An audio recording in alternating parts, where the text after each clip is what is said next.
Full disclosure, the voice you are listening to now is artificially generated, brought to you by satisphonic.com. See the link in the description for more details. What is the most incredible human feat of all time? Creating instant worldwide communication. Just over 100 years ago, it would take 3 months to send a hi from Australia to your brother in Canada. Right? As a kid in the 80s, having to send letters back and forth with friends when I moved was amazing. It would take days, weeks from across 5 states. Long-distance phone calls were astronomical in cost. Now we can just text and connect on social media. Going from the first airplane to space in less than 60 years is quite incredible. My grandfather grew up on a farm in Kansas and remembers the first bicycle and the first automobile in the region. He was astonished and thrilled that he lived to see man on the moon. Yep, my dad grew up in Arkansas and clearly remembered when horse and buggy were still a common means of transportation, particularly in rural areas. Cool thing is, he went from that to actually working in the space program at Cape Canaveral in the 60s. He worked on the vertical assembly building at Cape Canaveral. Cool fact, the vertical assembly building is so huge that it actually had its own weather. Moisture would build at the top and it would literally rain inside the building. My dad worked on the team that figured out how to make the rain stop. Your dad must have been so thrilled to work at Cape Canaveral. My grandfather lived from horse and buggy to the moon landing, and he always said he lived in the best generation because of the miracles of science he saw happening. The fact that the Wright brothers went from making what was essentially a high-tech kite to having fighter planes in World War I only a decade later is mind-boggling. It's even more impressive that both events happened within a human lifetime. A person born in 1883 would be 20 when they heard about the Wright brothers' flight and 86 when we landed on the moon. It's insane how fast technology moved in the 20th century. Agreed, the kind of improvements to engineering in this period is amazingly awesome. It's hard to understand this achievement. Well said. Air travel as an industry with flights going all around the world, constantly every day, all the time. Like we're not just flying a few planes here and there, the scale of operations is completely normalized and optimized, requiring constant monitoring, logistics and coordination with people both in the planes and on the ground. And we treat it like we're taking the bus.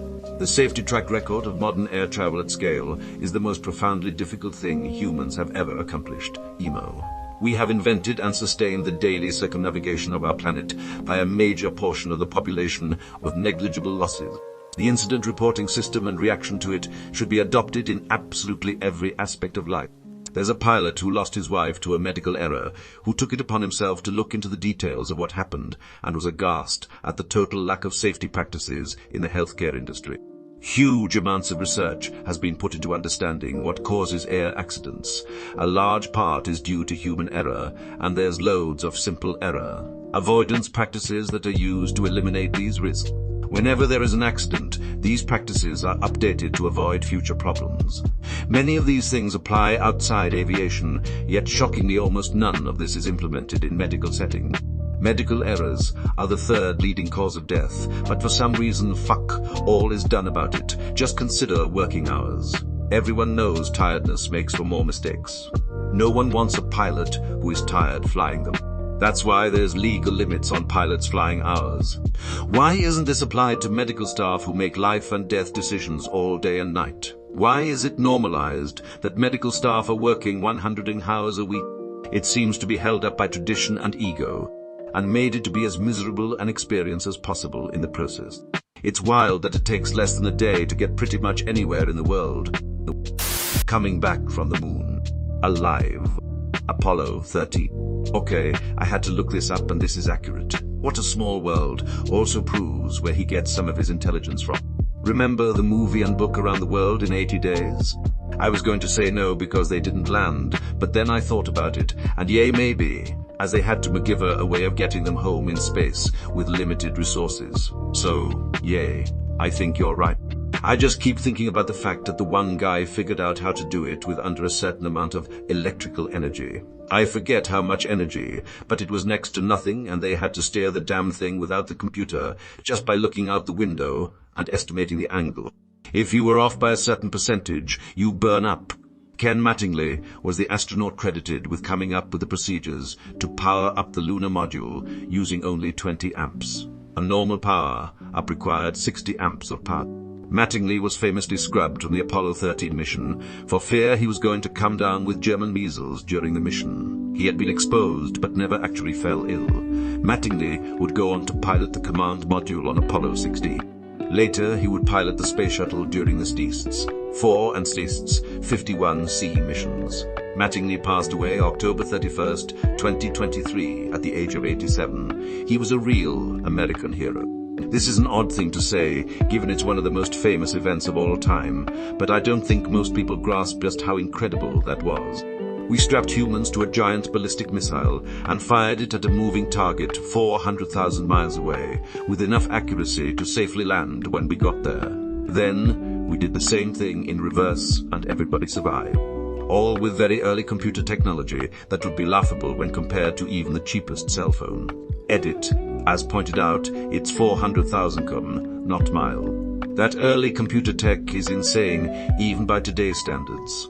I doubt we could recreate it if we wanted to, because it would have to be 100% handmade by people with insane skills. Like picture someone who can sew salt copper by hand with a microscope, but can also read binary.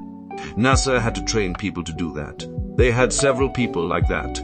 That's not even the most specialized skill. The engineers who programmed this thing were way more skilled, as they didn't have a coding language. They programmed with binary directly. The computers used 2 wires crossing through iron loops, like half a mm in diameter, to magnetically polarize it to create 1 bit of one-time use RAM. ROM was similar, but programmed by hand using the orientation of the iron loops. It is insane that it blurs the line between analog and digital, and they would cross hundreds of wires with hundreds of wires with hundreds more and stack that to make a brick of programmed RAM or ROM, which was highly specialized to be hardened against vibration, heat, and electronic interference. It was also instantaneous, no loading delay, and got calculations nearly perfect every time. So it's not laughable compared to anything we have today. It's highly technical, super specialized, and extraordinary, despite the fact that it was only 100th up of memory. And that's not even getting started on the engines. The internet. You can talk with person on the other continent with no delay. I mean, I've seen enough people talk about the moon landing, which come on, they did that with computers less advanced than our cell phones. So I'll add the fact that throughout history humans have made pyramids all across the globe, even with primitive technology. The Egyptians were also like 100 miles off from figuring out the circumference of the world. For people who couldn't travel the globe nearly as easily, that's some seriously impressive stuff. Less advanced than our cell phones is an understatement. A current Gen iPhone has more computing power than the entire world had in 1969, and not a single vacuum tube. Shame, really. Your key fob for your car has more computing power than the Apollo spacecraft did. Is this actually true, or is this just a thing people say? It's hard to compare the two, but the idea is sound. Neither fob or Apollo computer could do the other one's job, but if you compare the speed at which they do their work, the fob wins hands down. Ernest Shackleton and the crew of Endurance, surviving being stranded in Antarctica. Endurance became beset, trapped in the ice of the Weddell Sea. Before it was able to reach Vassal Bay, it drifted northward, held in the pack ice, throughout the Antarctic winter of 1915. Eventually, the ice crushed the ship, and it sank, stranding its complement of 28 men on the ice.